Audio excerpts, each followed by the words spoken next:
some of the US and Canadian audience on. All right, let's get some viewers. regular Jared on the show. We got some echo, Jared. Do you want to put on some headphones? Yeah. And that's every hour. My bad.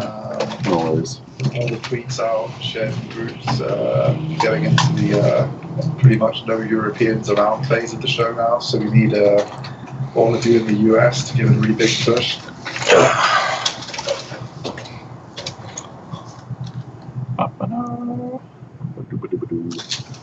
So what's going on with you, man? I'm trying.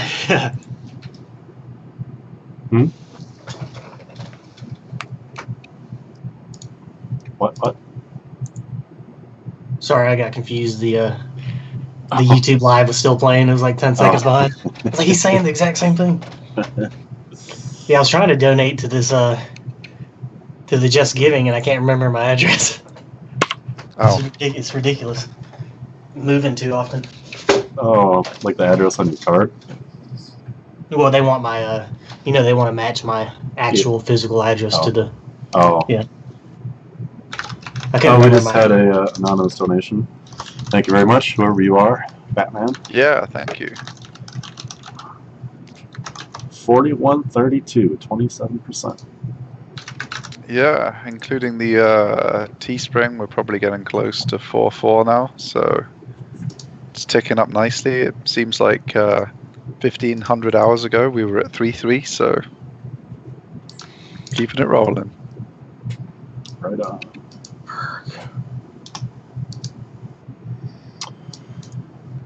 Jared, do you remember how we laid this out?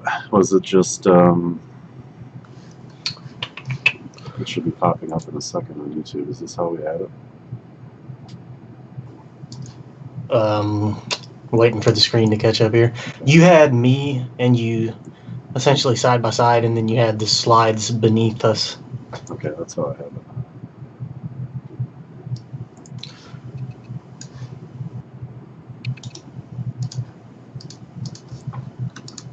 Someone's being goofy. Oh, this is driving me nuts.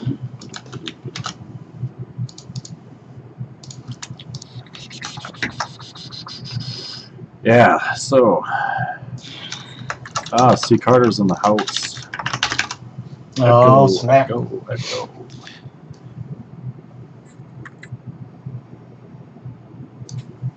I talked to the mysterious C. Carter today on the phone, and I finally found out the mystery if it's a guy or a girl.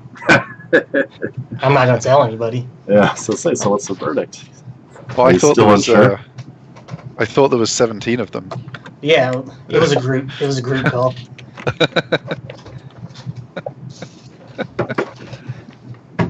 Oh, man.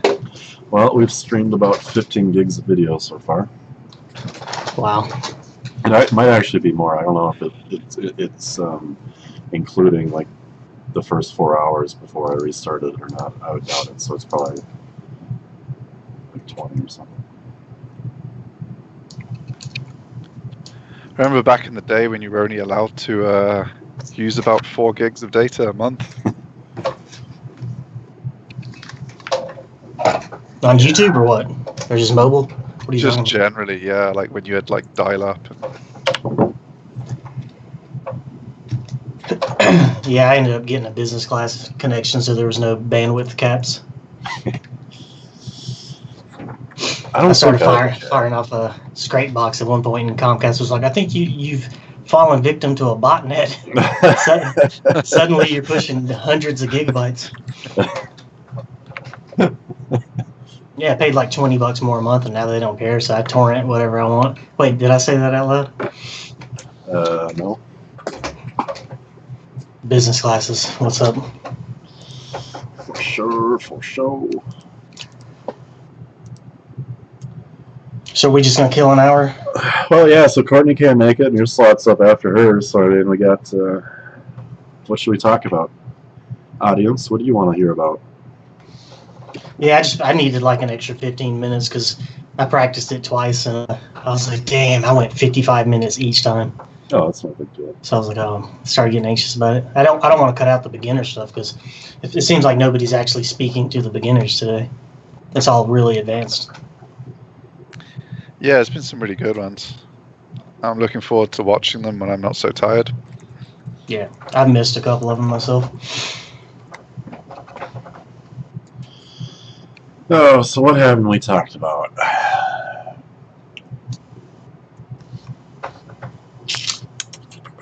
Do we have any general news? We Any tried. happenings? We tried talking about that. We didn't get too far. Yeah, it's been a really quiet week for news in the SEO space, I think. Not really been the usual amount of excitement. Anybody talking about voice search? I saw a prediction, it's the time of the predictions. Was somebody predict, voice search is finally going to get a nice, strong grip on some percentage of the total search volume this year. I don't see that happening, honestly. Even with these little echoes, the home echoes and all that crap.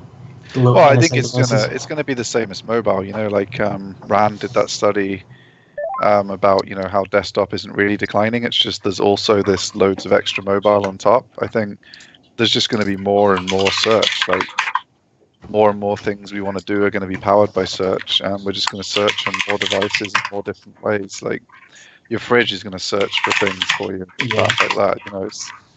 It's just going to be more and more search. Inconsequential searches too. Oh yeah. I'm gonna go get some eye drops. You guys talk for a little bit. Yeah, no worries. Computer Geek wants to know AMP instant Facebook pages. What's your opinion on those, Jared? So my opinion on those is that's just a desperate attempt of Google and Facebook to keep you in their ecosystem, and it's good for people who aren't tech savvy, who want a magical speed optimization and a magical ad placement optimization. You know what I'm saying? It's zero effort. We strip out your CSS and we slap some ads in there for you. But the problem I see, especially with AMP, is that you're going to collect backlinks to AMP to your AMP URL. So google.com/AMP/whatever. And are they going to maintain those canonicals forever? Or are they Well, going to put 301s in place? I read that they were changing the AMP setup so that you could it wouldn't be on like a Google URL anymore going forward. So you're going to be able to self-host AMP and have it validated soon. So maybe even already. So I'm not a user of AMP, but I've just been keeping an eye on what the developments are. And I think if you can self-host it, that's going to be one of the many arguments against it gone, because like you say, if you're hosting your content on someone else's lawn, they can kick you off when they feel like it, and you'll lose those links. So if they start making those kind of changes, it's going to be pretty cool to the AMP project, I think. I don't think, is it as important as everyone's saying right now? No. Will it be? It just depends on if the adoption keeps growing. I mean, there's always a tipping point with these things where they go from being useful to essential, or they don't reach the tipping point and they become dead and abandoned. So if you're a publisher who depends on those traffic sources, there's no reason not to adopt it. If you're a small authority site or something, there's no reason to jump on ahead of everyone else. That would be my take on it. I don't know if you guys agree or not, but well, I think if they bake that into the algorithm in some sense, they're going to hit. Like the UK is not afraid to hit them with an antitrust law suit or whatever. You know what I mean? It's like it was some kind of e-commerce stuff they got busted for over there, right? But I've seen whispers of like them getting whispers thrown at them for ranking YouTube videos higher than they organically should. Uh-oh. Can't hear you, Steve. Basically, anything where am I back? Yeah. Yes. Yeah. Basically, anything where Google has a product and other people do too, and Google was giving preferential treatment to their product. So, shopping, flight search, YouTube, everything basically. They looked at that in the EU review, and they found against Google preliminarily in a number of areas. But obviously, it's a long legal road ahead with Google's expensive lawyers fighting it out. So we shall see. Hey, Mr. Vincent, I got a question for you. What's up, buddy? Who is your secret admirer? My secret admirer? I don't know. Is it Sassy Steve? What are you talking about? It was Someone donated about $3.50 for you in your name. It's About 350? Ben's secret Damn. admirer. $3.50. Yeah. All right, we'll take it. Ben's secret admirer. That's got to be John. well, I guess so then. But Maybe it's Yeah. C. Carter. thank you very much, Vin's secret admirer. Hey, you're welcome. No problem. He or she doesn't admire you very much though for $3.50. But yeah. but then it's $3.50 more than we got from our secret admirers. So Oh man, we've only made $135 in like the last 3 hours. yeah, it got off to such a Yeah. rocket start. It's I don't know if we're just in a weird time zone now, like where we had a lot of people in Europe in the evening hanging out. I Yeah. don't know if we're going to get busy again till the American evening now. We should have Well, hosted this on some Because we're kind of everywhere. We're on our big SEO. We're on one of the other Reddit SEO groups. Online geniuses have shared us out. There's been like 4 billion tweets. I don't know how much more promotion people could have done. So I guess it's a kind of funny time. It's what time are for we? everybody to open up their wallets and get to it. Damn. I'm It'll gonna explode on the, once the videos are edited and re-uploaded. That's when everybody will start watching it. When they can cherry pick which videos they want at the time they want. Yeah, Steve, is our fundraising link going to be live after the fact too? Oh yeah. It'll run until our next event, which will either be this next year or our live event, which may or may not happen depending on the final total for this. So if you want to come to 24 hours of SEO live in Las Vegas later in the year, Is that March we're talking about? No. It'd be like December or something. If you want to come to a special Las Vegas 24 hours of SEO live, then we've got to hit the fundraising target. Otherwise, it'll be next year's online event again. So if you're interested in coming live, get your donations in. Cool. All right, buddy. I think you got your slides, Jared? Yeah, but do you want me to start this early? For Someone, people? No, we'll just John keep questions. Hughes said, Or we're just chilling for a while? not sure what topics you were looking for. How about 301 redirects? For example, my local client acquired another business in a different city. If they will still be using the same name, should I 301 it to a new inner page? Do you mean It's not the- like Sorry.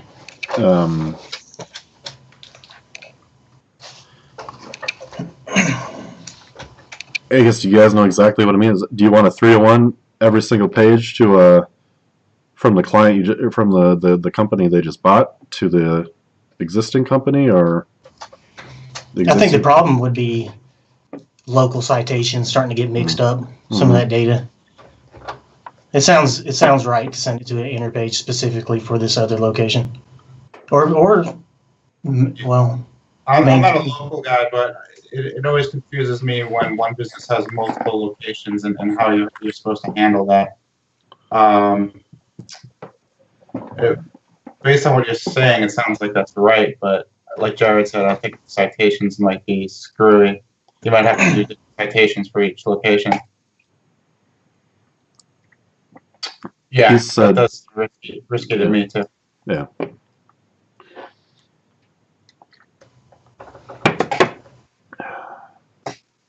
Cool. now how about starting a separate? No, that doesn't make sense.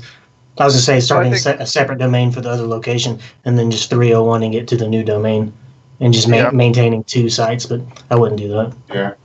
I mean, the old way would be to do the keyword permutations, but I think that just got nailed by Google. Well, I mean, they've got 2 addresses, haven't they? Because they've got 2 businesses, so they can definitely have an internal. You can have an internal page for each of your separate physical locations. What I would do is look at some of the big brands that have multiple locations and look to have your setup pretty similar to those in terms of how you've got the internal page, and then 301 the old site to the new suitable internal pages. Because I don't think you won't lose the. I mean, there's a lot of citation work, I guess, if you're going to change the name, and that always causes a lot of flux. So that's something to bear in mind, that there could be some dark times doing that through a rebrand, because you will lose a lot of the citations rankings that you had under the old name when you make the name change. Yeah, I mean, Coinformant's just saying the same as what we were just saying there. You should have separate pages for each, the same way the big brands do. It's the name change is the issue, because it's going to affect their citations, because by the time they've changed them all, there might be 100 mentions of the old name on the internet. By the time they change them all, Google reindexes it all, and they recover their local rankings in the map pack, it is going to be a time period of flux and potential loss, irrespective of the on-site stuff. Just from the citation building point of view, they're going to have some flux where they change all of those. But yeah, like Carter says, take a look at someone big like Jiffy Lube.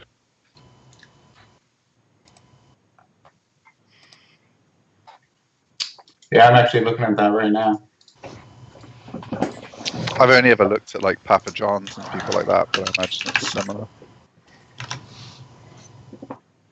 See, like this main locations page, I mean, maybe I'm confused as to what this whole, keyword permutation slap was all about, but this like screams to me like that's what it was targeting. Like a hub page that lists all the links out to the individual locations like that. Yeah, but my guess is Google knows if you're an actual brand versus you're just some directory site. Yeah. Well, no, what it is they actually have locations there, whereas what they slapped was like, like I just started making pages like Reach Creator Birmingham, Reach Creator New York, Reach Creator, and we haven't got any offices anywhere, and we just do like every city in America, SEO services, Baltimore, SEO service, I don't know, like hundreds of them. Yeah, no, I hear what you're saying. I mean, they don't want you just taking the mick with that kind of stuff. They do rank, though, yeah. But if you overdo it, you can get the new slap. So you have to get the balance right, like with everything. Did you just say taking the mick? What yeah, did you say? that's a perfectly cromulent British phrase. Okay. Is it? Okay. It's very turly of you. Sounds spirited. We aren't doing word of the day on this very serious. But you don't want to buy a 55-gallon drum of baby oil? Baby oil. But yeah, no, I mean, Carter's right. There's a lot of aggregated businesses, particularly in drug treatment, that they just have billions of those pages and they make much money. Mm-hmm. So if you look though, they don't necessarily have permutations. They just have essentially jQuery. I don't even think it's Ajax or anything. But you click on a state and it just loads all the counties, and then has addresses and phone numbers. This wouldn't get popped. No, I mean, Jiffy Lube has the physical locations, so they're doing what you're supposed to do. You have a page for your location, and you have a site. You have an entry in the map for where that physical location is. So I'm sure they're doing it pretty much right. Versus 8,000 different pages for each location. Well, I think if they made up 50,000 locations where they don't have anywhere, they would be at more risk. Yeah.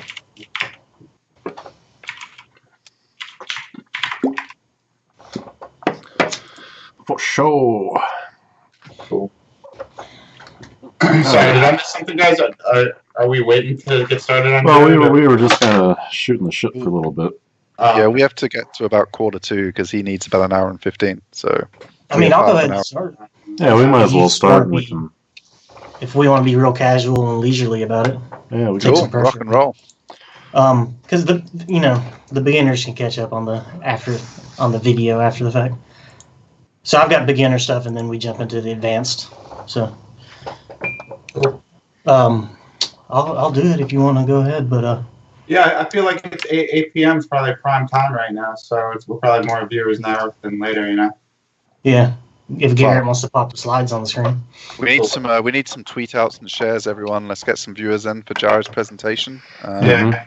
Need to get that number back over 100. So get on Twitter, get everyone over to the YouTube, get it on Jared, Facebook groups. Jared, what's your Twitter handle? Dude, I don't even have one, man. No. Okay. I'm such a late adopter. I'm a no adopter on half that stuff. But yeah, man, I'm only getting paid like half what everybody else is getting paid. So Yeah. Why is this being silly? Garrett, it looks good to me Okay. on the YouTube. All right. If it works, it works. Whenever All you're right. ready, sir. Let's do it. Okay, well, I'm Jared Hobbs, and I'm going to speak about beginner and advanced on-page SEO. Next slide, please. We're there. Okay. Remember, there's a delay on Yeah, YouTube. I just realized that. So I've got a table of contents here. So what we'll be covering is the basics. What is on-page SEO and why do we do it? So subtopics. What's the point? Why do we do it? And what are some related tasks that you need to be cognizant of? Then we'll jump over to beginner content optimization. So the history of on-page, what to do and what not to do in the present. And then we'll jump over to the advanced topical optimization. So how the game is played today, because we're not necessarily focusing on keywords anymore so much as topics. Or if you still want to think about it in terms of keywords, I would think of it as a parent keywords and a basket of child keywords. So for the advanced topical optimization, we'll look at some types of enhanced content, grade level reading scores, latent semantic indexing, TF-IDF. I think Nick Eubanks already covered that. Some things that I call gimme keywords. That's a big one, so people should pay attention to that. Supplementary content, content length, and page speed. And then we'll have time for question and answers. So, starting on what is on-page SEO and why. I've got a quote. Nobody actually said it. I just thought it was a cool slide. I wanted to use it. On-page SEO is half the battle, asterisk, and sometimes it's all of it. So what I mean by that is if you're not optimized for a keyword or set of keywords, you're not even in the right playing field. You're not even on, you're trying to play soccer on a baseball diamond. And what I mean by, and sometimes all of it is, if you've paid attention to what all the other speakers have talked about, especially with off-page SEO, and you've spent the time developing all of that, sometimes on-page is all it takes for you to index right in at number 3, and then you'll just sit there for a year, and then you'll slide on up to 2 and 1 without ever having gotten a link at all. So on-page is everything. Without it, you're not even aimed at the right target. And that's evidenced in the SERPs. You're not going to find Google any query and look at the top 10 and find me one unoptimized page these days for a term that matters and that's going to make you money. You're not going to find it. On-page SEO is everything. It's the fundamental foundation for your rankings. Yeah, so the question is, what's the point of on-page SEO? So Google's seeking to rank content in one of 3 ways. Also, guys, butt in at any point since we've got so much time, I don't want to blow through. But they're seeking to rank content. They make all of their money by doing this. So they want you to provide them content, and they want you to optimize it. But they don't want you to go overboard into the area of manipulation. So the question is, how do we do it? How do we do on-page properly? And what are the other ways that Google ranks content? So the 3 ways are off-page SEO, which includes links and social signals, sentiment. So that's something they're going to start adding into the algorithm. So if all good publicity, or whatever, all publicity is not good publicity. If you're getting a bunch of negative stuff, that's not necessarily going to help you anymore. It's going to start hurting you. So what is it? Who is it? With the Trust Me, I'm Lying? That dude, Ryan Holiday? Yeah. Better use that now while you got the chance. But citations, co-citations. But Google also uses user engagement metrics. So, for instance, SERP pogo sticking, that's where somebody clicks on your site in the SERPs, looks at it for 20 seconds, and then clicks back. Well, Google realizes that you've pogo sticked back to the SERPs, which indicates that your page didn't necessarily satisfy the query. And their whole game is to satisfy the intent of the query. Other metrics that they look at would be time on site and page views per visit. Time on page, rather. And then the third thing that we want to focus on is on-page SEO. So the old school beginner stuff that we're going to cover first was straight up, how do you signify relevancy from your HTML source code? And nothing more. You put your certain keyword or key phrases in certain spots of the HTML code, and that was all it took. These days, Google's a lot smarter with their machine learning and RankBrain and just content analysis in general. So we're going to talk about the other aspect, which is topical, completeness, and depth. So these are equivalent to off-page would be like votes. Your website is a candidate, and it wants to be the president for this query. And so every time somebody shoots a link at it, that's a vote for your site. User engagement metrics measures the quality of the website. You can't just, if you guys know anything about psychological studies, if you take people's word of mouth, they're not always going to self-report accurate information. So that's what the votes are, self-reporting. But the true measurement of quality is what are they actually doing on the page once they get there. But then the third thing would be this, the relatedness. How are we telling Google? Well, that's the next bullet point. The on-page SEO is how you tell Google your page deals with the query specifically. And so this was a little analogy I came up with last night when I was making these slides. The algorithm is essentially a scale, and your page is going to be weighed against the page that's ranking above you. And so whoever weighs more is going to rank higher. And so each of these ranking factors has a different weight applied to it. But so think of it as a jar on the scale, and every time you get a link, you can pop a marble in it. Social signals marble. Every time your user engagement metrics are higher, you're going to toss some more marbles in there. Well, you're not even going to throw marbles on the scale without a jar, and on-page is the jar, if that made any sense at all. That's a good one, buddy. I like that one. I can visualize it. Yeah. So another thing I wanted to mention back to the, I said on-page is half the battle, and sometimes it's all of it.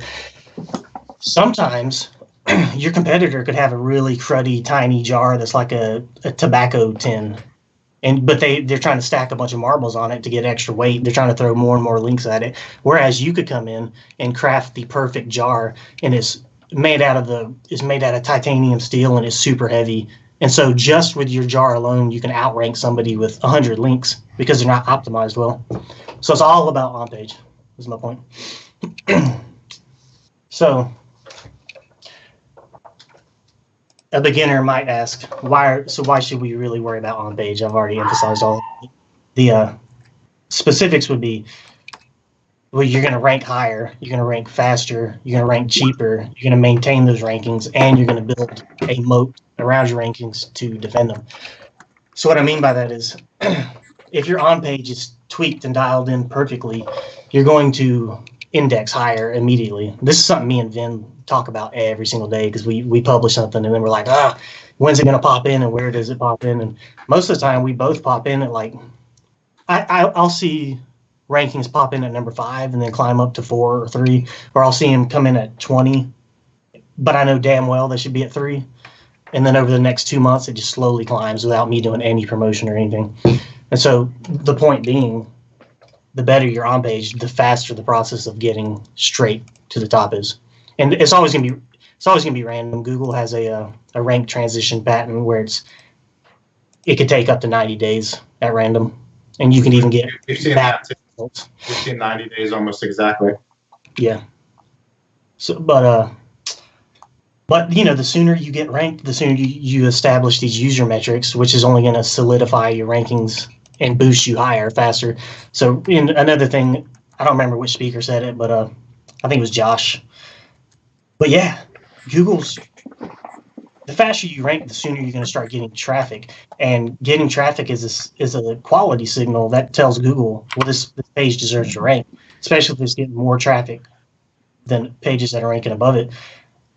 But people ask, or this is some of the old paranoia. Some people are like, no, Google doesn't do this, and I'm paranoid.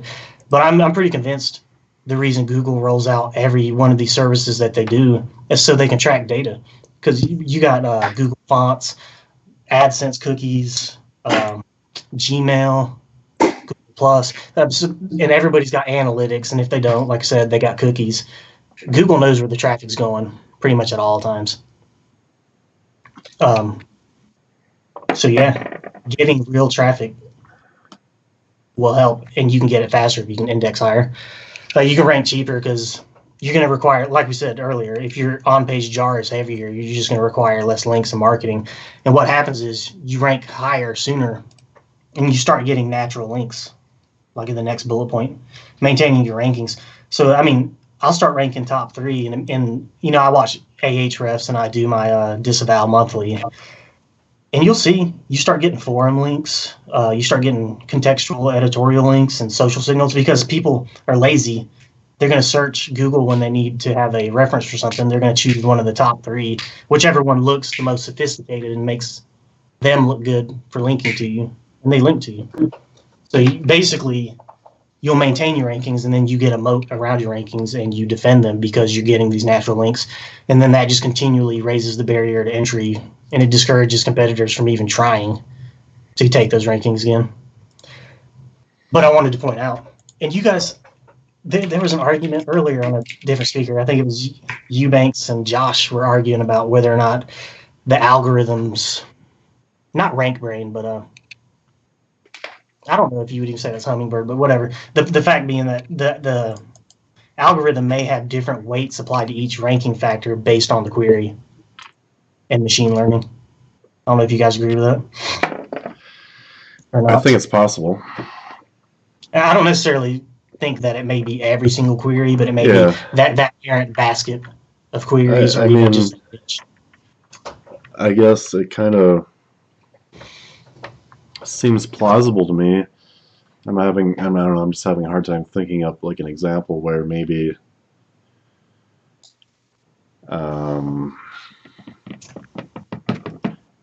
let's say in like the recipe niche, maybe a bunch of sites linking to a recipe links might have more weight versus on page, because what can you really do with a recipe or something? Like, I don't know if that's a good example. What about a set of queries that are news related and everybody's trying to do clickbait? And so Google eventually determines for these set of queries, the title tag, the keywords in the title tag and the click-through rating and the meta description aren't as important, because just because they get the click doesn't mean they dwell on the page. They might bounce back immediately. That makes more sense. There's another example. I don't know. So I think that's the case, but I don't know that it's for every query. But I think it's for baskets of queries. Yeah. Anyway, next slide, sir. Okay, scroll down. There we are. Slide 7. So I just wanted to mention these. These aren't necessarily on page factors. I was calling them on-site, or not factors, but on-site SEO, because these things, they do appear on your page, except for you only need to deal with them once. For instance, site speed optimization. So if you have site-wide, just say like you got a bunch of stuff in your footer and you go and you optimize the speed of delivery to the user, well, that's going to positively impact every single page on your site. So you need to consider site-wide speed optimization. You want to consider your site-wide topical authority. I don't know who all is even trying to deal with this yet. I know Majestic is. But it's basically niche relevancy. So like if you, back in the day, I used to sell niche relevant links. I think I may have been the first person to do it. And what put me on the trail of this was because if you log into Google, it was Webmaster Central or whatever the heck they called it, but now it's Search Control or Search Console. But if you log in there, you can find a list of every single word that your website has ever used and the frequency with which you've used them. So obviously Google is taking into account the topic of your domain at wide, right? So the more you publish, the better chance you have of dialing in your topical authority. So, I mean, for instance, I've got a website that's, I don't want to reveal it. Just say it's about candles. I've got a candle here, and I've got 100 posts about candles. But then I decide I want to venture over to those reed diffusers. So anytime I publish something on candles, it ranks extremely fast because I've got topical authority. But I'm trying to branch over to reed diffusers, and those articles don't rank that fast. But I suspect when I hit 100 on diffusers, they'll start popping in faster because I'll start establishing topical authority on that as well. But there's. I was thinking earlier about Backlinko. He's the guy I think of when I think of this new trend of only having the minimal amount of content required of you, and then continually re-promoting that content. And the way I was thinking of it was brute force ranking it, because he's trying to rank for the term backlinks. And so he keeps republishing the same piece of content year after year and changing. I don't even think it's his last updated. It just says published, and he changes the date, and then he changes the year and the title tag, and then he doesn't really do much else. Doesn't he have like 20 pieces of total content on Backlinko or something? He's like got all that traffic from a really small content base. Isn't that his kind of main? Yeah. I think it's more than 20 at this point, but it's still very small for the amount of popularity he has among our crowd. My point is, like, I mean, don't let me take away from his marketing, which is pretty slick. It deserves what it's getting. But what I'm saying is, if you think of it in terms of brute force marketing, link building, and all that, it doesn't require all that if you publish a little more frequently and you establish the topical authority. Because I wouldn't say that he is topically optimized for internet marketing and SEO, but I wouldn't say that he's got topical authority as compared to Search Engine Roundtable or these sites that publish daily. Sure. But the other benefit of publishing a little more frequently is that you can dial in your relevancy to specific articles with internal linking, and you can choose the anchor text. So if the example that I was using when I was practicing this talk was best spin bikes, because I was talking to Vin, and I bought one. It actually came in today. I couldn't set it up because I had to do this damn presentation.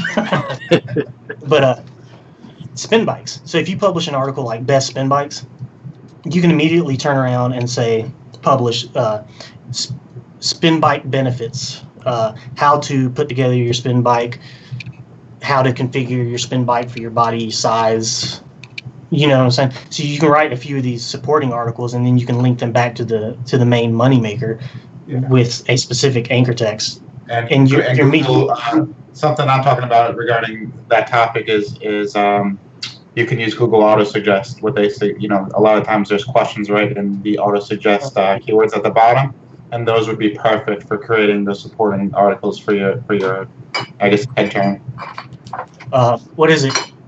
I've got on one of my sites. I've got a Q&A section where people actually send in questions and I answer them. But I've taken advantage of the fact that exists, and I've gone to Quora. Is that how you pronounce it? The question and answer site. And I'll look at some of their the questions that have gotten a lot of engagement, and I'll just rewrite those and publish them. That helps a lot. But so internal linking, you can really laser focus your relevance and anchor text usage. Responsive web design. That's like HTTPS. That's just non-negotiable at this point. I'm not saying you need a mobile domain subdomain. I'm not saying you need adaptive web design where it snaps to different widths. I'm saying you need a 100% fluid, responsive web design, because there's no convention in terms of screen sizes. As a matter of fact, every computer monitor manufacturer and cell phone creator they're trying to fight on screen size. So every time a different phone comes out, it's a different size. So you might as well be prepared to deal with every possible width. So is that adaptive though? No, adaptive is where it's like so it looks like this on your phone, and then like I don't have enough arms for this. But so say it stays at 300 pixels wide, and then you might hit 500, and it's still 300 pixels wide with white space. And then when you hit 600, then it pops out to another design. Then it pops out to another. Whereas responsive, it's completely fluid. Gotcha.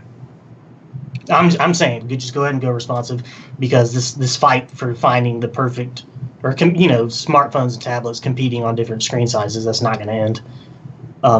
Another thing in terms of on page that you need to be considering and doing as you go is creating a branding footprint. So you need to have. Let me say, I think somebody in Google, it might have been Matt Cutts, came flat out and said one of the ways we're trying to fight spam is through branding. We're trying to rank brands, because spammers just don't take the time and effort to create a brand, because it's more than just spamming out spun content and creating links out there. You need to be maintaining social profiles and have the proper schema on your site that says, hey, these social profiles are officially related to the brand. You need to have the schema logo for when somebody searches your brand in the SERPs, and sometimes a little logo will pop up on the side. It's all that stuff. You need to be getting branded, tons of social media engagement, but you need branded anchor text coming in and citations and all that crap. You need to have a unified design across all your properties. These are things that Google can measure to determine, are you legitimately a brand, or are you mimicking and trying to pretend to be a brand? And then finally, there's Panda considerations. So earlier I'm talking about, go ahead and publish a little more than, don't be a 20 post site where you try to brute force your way into the rankings. Just go ahead and post more. And you can do, I'm not saying to actually do page rank sculpting, but you can control the flow of page rank towards the money making pages, especially if you have more content. And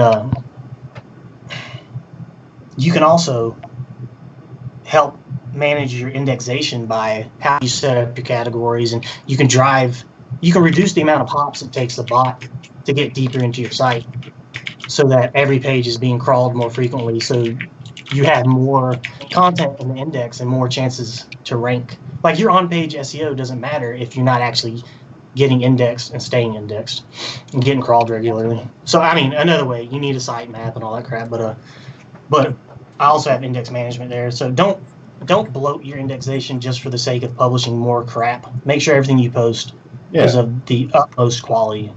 I feel like we gotta say that, because people will be like, "Oh, I'm going to publish 1,000 things," because Panda they'll spank you for it. I've seen sites where it's like, we've got 10 posts, and you know how it is. People will go haywire with especially when WordPress was first coming out, and they came out with the concept of tags, and then they had the tag cloud, and different words would get bigger in the tag cloud if you tagged them more. So people were tagging a post, like each post would get like 30 tags. So you've got a 10 post site, but every tag has its own categorization page. And so now you've got a site that has 500 index pages, but only 10 real pages of content. Panda's gonna smack you for that. Those are all these on-site things that you need to be considering before and as you deal with on-page content. All right. So, does anybody need to say anything? Any questions or anything? No, man, it's awesome so far. Yeah. C. Carter says rank brain is about segmenting the weight of the metrics. So yeah, rank brain. Okay. So let's move into beginner content optimization.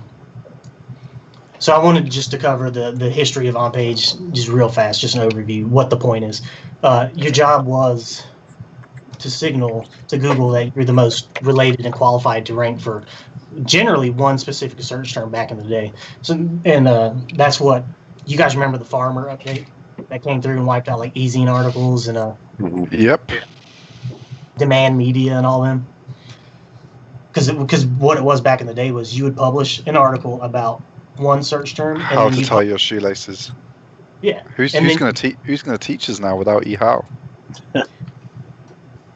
But then you would publish one on how to knot your shoelaces. You know what I'm saying? Essentially the exact but with a different terminology because Google hadn't figured out how to connect all that yet. And that's not how it works today at all. But back in the day, you could even tell Google which search terms you wanted to rank for because they had the meta keywords HTML tag. They even suggested to people to use it because back then they needed that. They needed human intervention to flat out tell them, list what you want to rank for in a comma separated list here in this. But it's kind of like now though with all the schema, that's just the new meta information, isn't it? They're asking you, tell us what your reviews say because we can't understand them all yet. Tell us what's in this table because we don't understand different entities yet.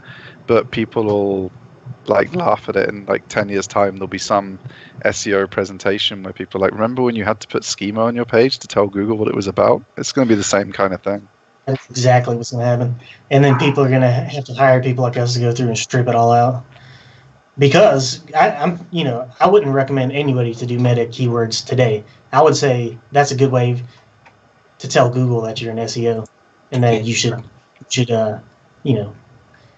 penalize me or whatever.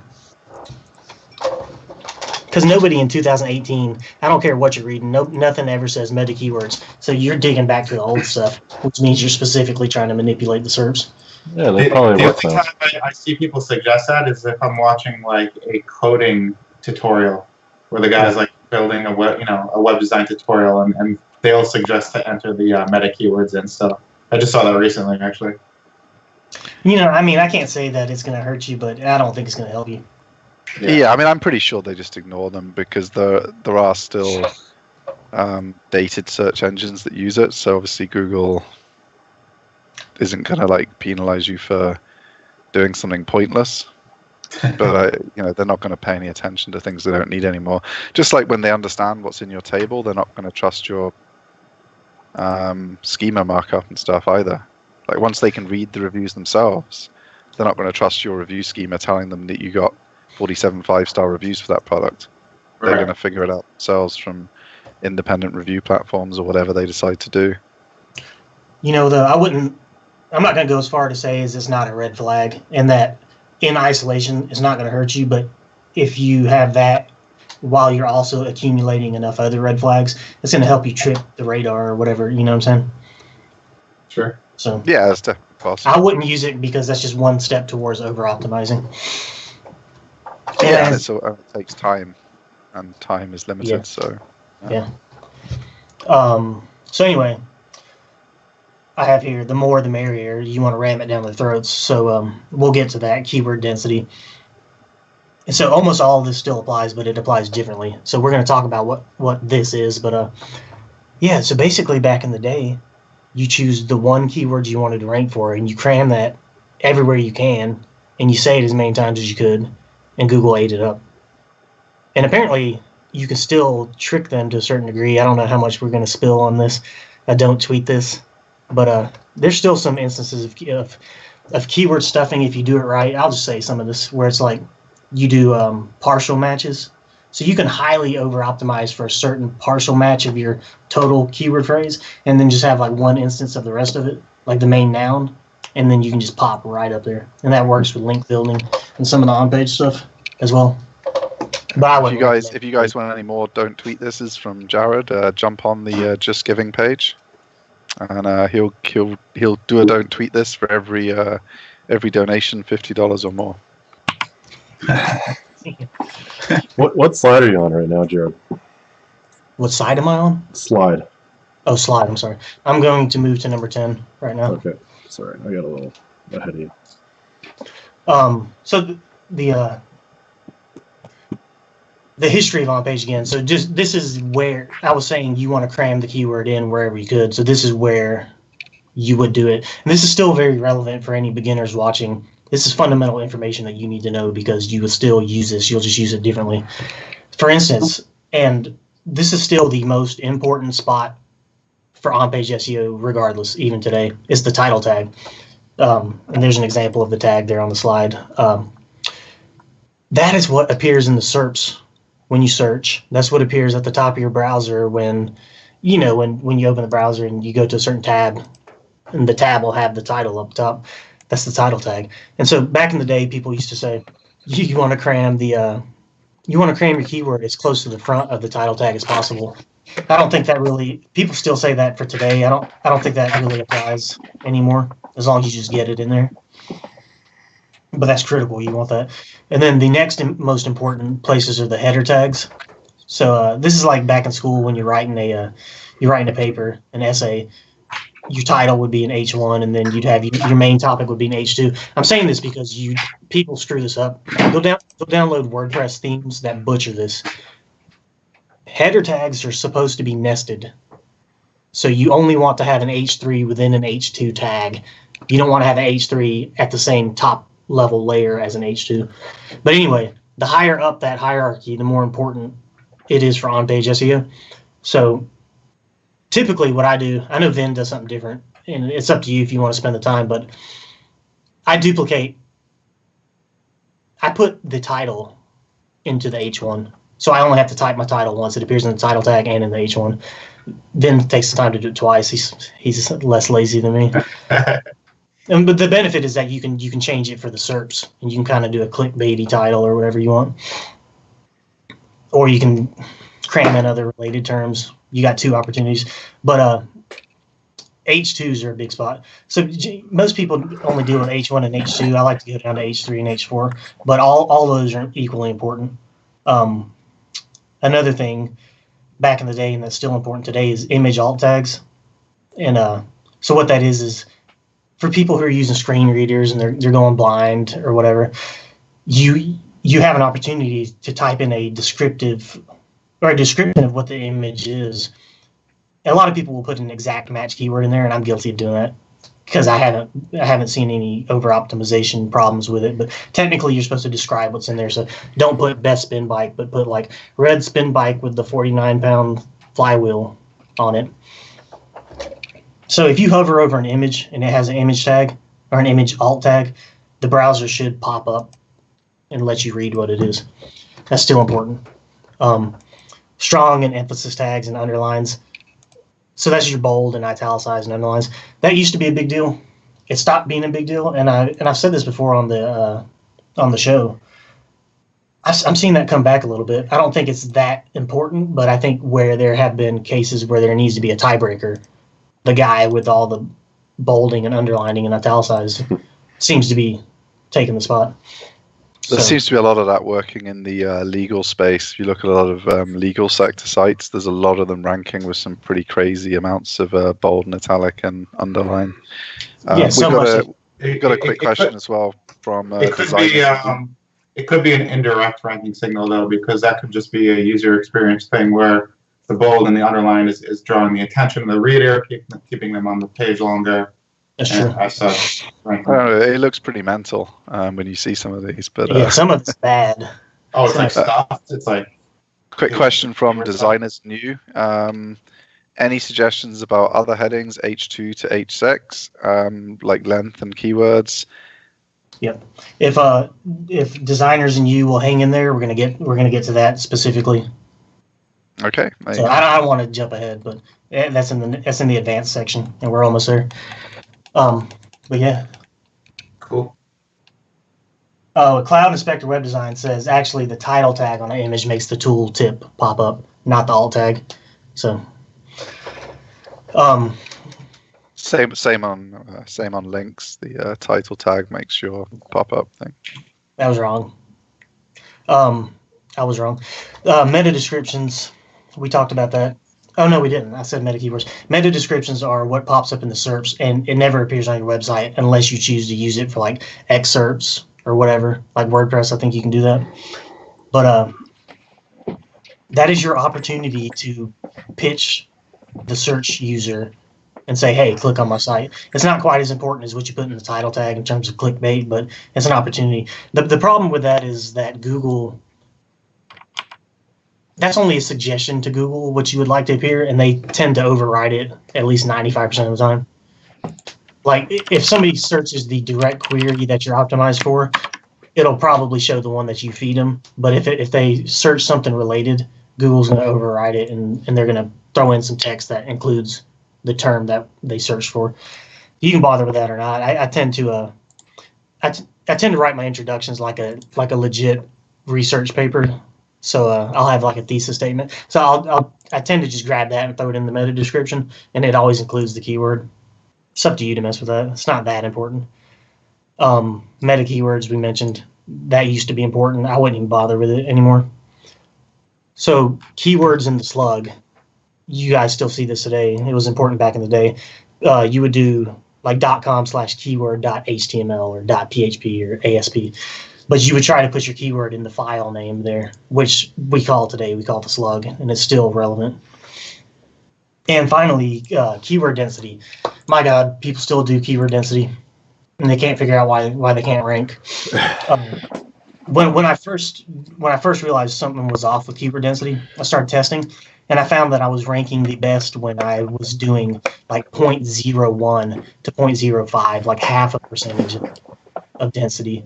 And I'll explain why it's a problem, but think about what this means. A 3% keyword density means for every 100 words of your article, you've got 3 instances of that keyword. So if you do a 1,000-word article, you've typed that keyword 30 times.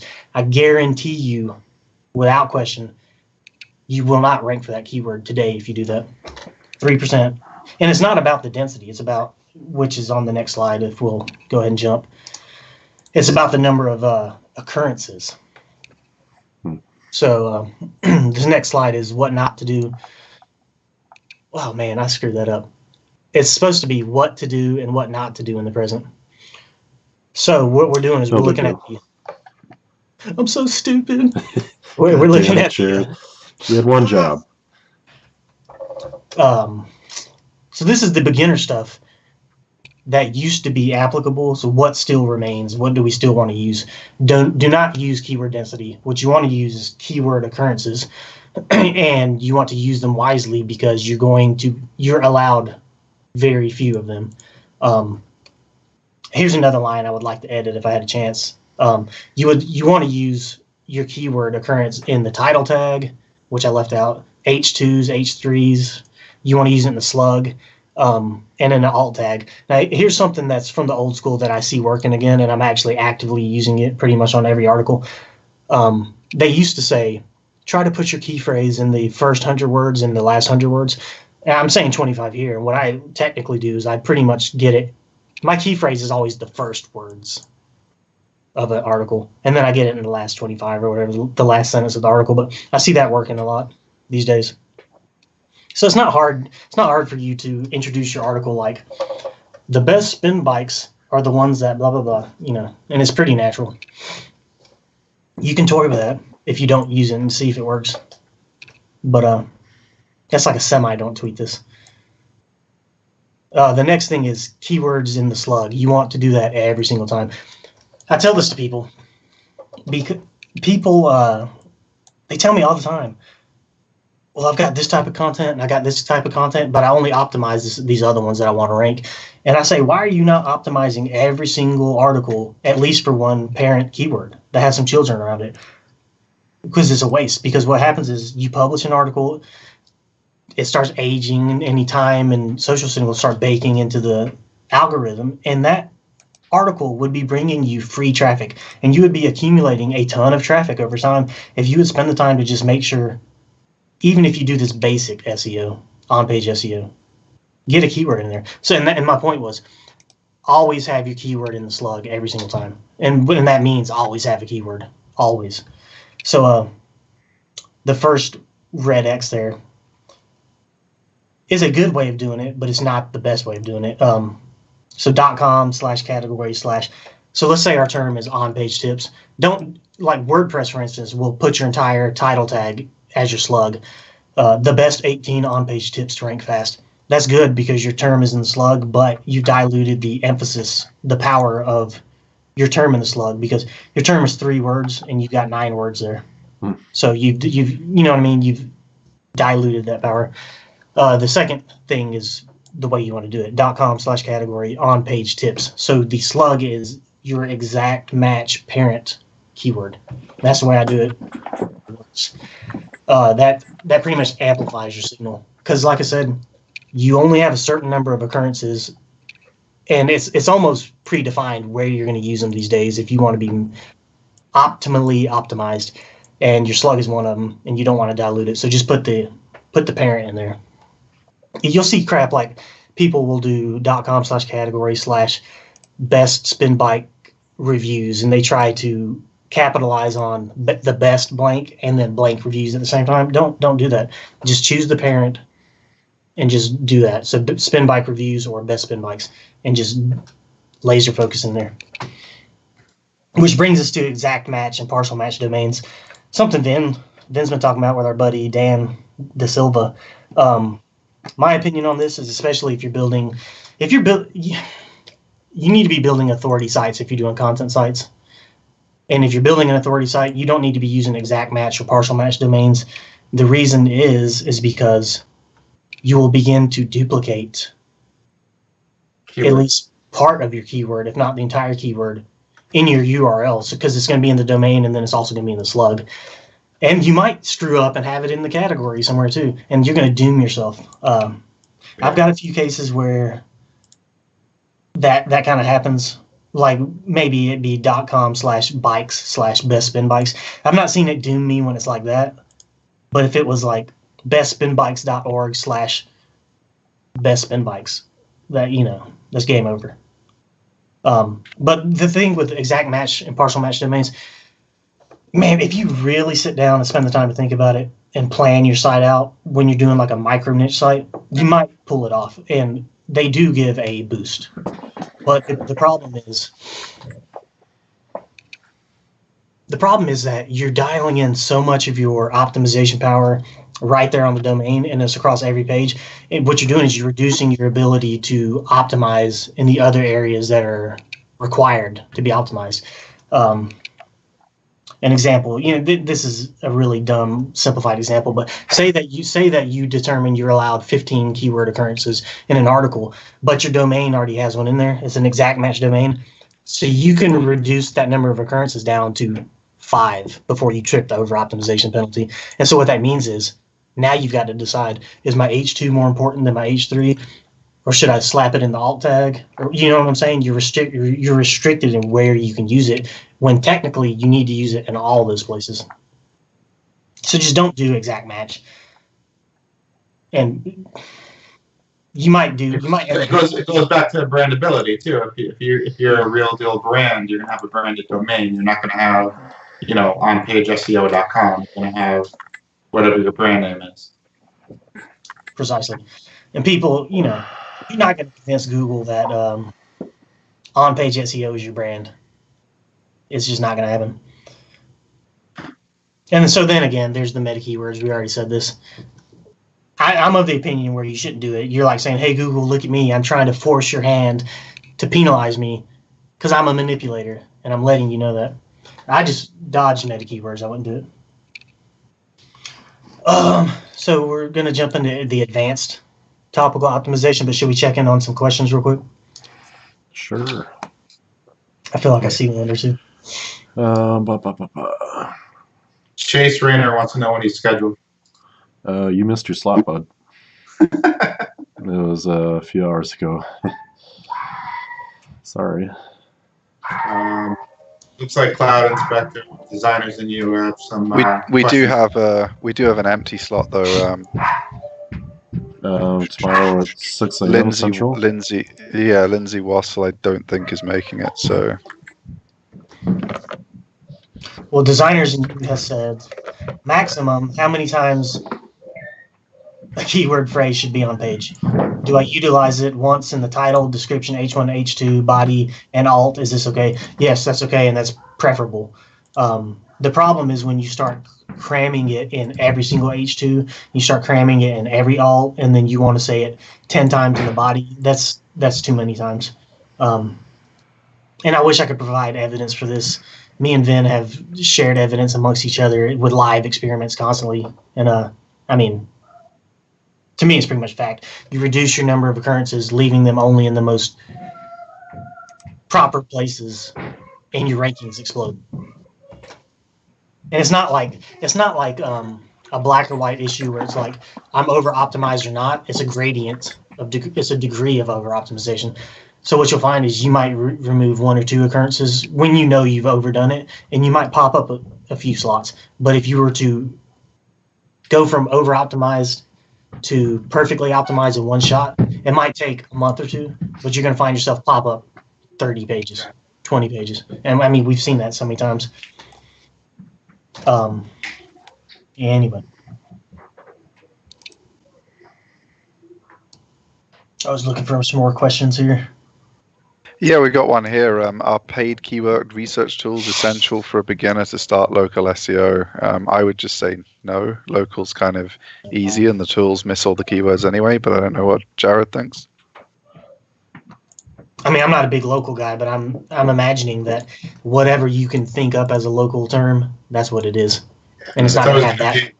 It's always going to be your niche. So if we're saying SEO, it'll be SEO plus your town name, SEO plus your zip code, and variations of that. Like online marketing Minneapolis, just anything that's related.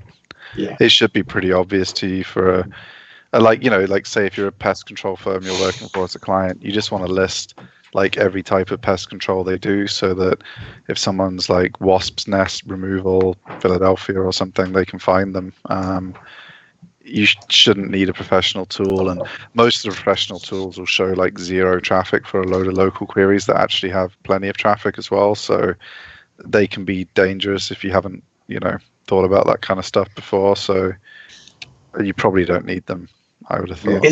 Isn't it getting to the case that you really need to be more optimized around the location and the niche versus phrases, and then Google handles the rest? Overall topical relevance, whether it's local or topical relevance plus location equals I'm getting all of it, whether or not I use the phrase or not. Yeah, just describe all your services really well. And that's all you need to do for most local. Obviously, if you're doing law firms in New York, then you shouldn't probably take those clients on if you're a complete beginner. If you're doing just some straightforward local in a medium-sized town, just describe your services and you're good to go. Alrighty, you guys ready? Slide 13. Yeah, rock and roll. Let's do this. Okay. Are you there? So advanced topical optimization. So now we're getting into the big boy stuff. It seems like all the viewers and listeners are pretty advanced. Is that a kitty cat? What the hell? That's my son. You can hear that? Yep. I will go tell them to quiet down. No, that's all good, man. I'm not sure they do that at that age. Yeah. Okay. So now what we're doing is we're moving away from specific optimization around a specific key phrase. We're moving out of dealing with just HTML tags, and we're moving into not only topical optimization, but quality optimization, I guess you could say. So one of the ways to deal with the quality is by enhancing your content in ways that your competitors aren't. And so your goals for doing this are, you're signaling to Google that you are more sophisticated than your competitors and you're dealing with the topic at a greater depth. Because when the internet started, it was about covering a breadth of information, like we were saying with eHow and demand media and ezine. It was just like, let's cover as much broad stuff as we can. But now the game is, the competition is high enough that everything is about drilling into depth and showing that you have topical completeness. And that's how you gain topical authority, and that's how you start auto ranking for crap. So the point is, once you've enhanced your content sufficiently, you're keeping the user on the page longer. They're scrolling deeper, which was alluded to as one of those don't tweet this things earlier. Google's measuring that, especially if you have AdSense and they're measuring, impression viewability and all that. They're less likely to pogo stick back to the SERPs, and hopefully they view more pages and they become a money-making conversion for you. Whether that's opt into your email list or hop over to Amazon or ClickBank or whatever the case is. But for me, the main points are number 1 and number 3 there. You're signaling to Google directly, hey, I'm just a better page, period. But number 3, you're signaling, you're doing all that crap for the users in number 2, which results in number 3, your social bait and your link bait. So you're more likely to gain the secondary benefits of getting more links, more social shares, more traffic, which results in more user metrics, which results in more searches, which results in more click-through rating, which is not only are you directly telling Google I'm better, but then your users are reinforcing it, and you're being catapulted up the SERPs. Are we still on the slide? Yeah. Let's jump to the next one. Right. So the point is, though, if I had to summarize it, the more types of media, the more types of sophisticated HTML tags that you don't see on every page, the more Google likes it, the more the user likes it, and the more the user reinforces to Google that Google likes it. So, slide 14, please. Yep. Okay. Sorry, the YouTube's today. So what are some of these types? We can go through this pretty fast. Lists, they're easy. So remember, the goal is just keep the user engaged better. Lists are easy to skim. So, I mean, if the user's got to make a choice, am I going to skim this or am I going to not look at it at all because it's a wall of text? You want them to skim, even though that sounds contradictory. And it's eye-catching. They're going to stop and look at this. Same thing with tables. Tables are highly consumable. I don't know about you guys, but when I see a table, I end up looking at some cell, and then I look up at the column, and I see what the column header is, so I know what the cell meant. I look over at the row. Before you know it, you've captured your user for an extra second or two. Mm-hmm. And a big one is videos, which is just dead simple to implement, and it's an extreme time on page booster. If you can get the perfect video matched up on your page, and you can get somebody to sit there for an extra 30 seconds or an extra minute or 2 minutes, you're going to crush all the people who have a time on site that's like, or time on the page that's like 30 seconds or less. Sometimes it's 10 seconds. And if you can get people on there for a minute or two, they're done for. Same thing with audio. I'm not a big fan of audio but on the page, but you can do it. Images. Same thing as lists. You're breaking up the content. And what you're doing is you're visually engaging the user, not in the sense that you're just trapping them on the page or whatever, but you're just tying into neural pathways that you weren't hitting before. You're going to light up dopamine, whatever, and they're going to have a more positive orientation to your page. But Jesus Christ. You're amazing. But here's a certain thing that you can do with images, because pretty much everybody uses an image on every page. Don't just go to Google Images or to whatever stock photo site and grab your photo and then throw it in there, because Google has seen that image before. They may not have seen that resolution, but they've seen the image and they know how to downscale it and compare it.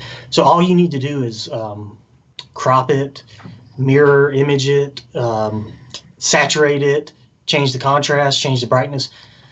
Usually I like to turn the contrast up and turn the brightness up, both. And what it does is it creates a higher separation between the darks and the lights. It just looks a little realer than life.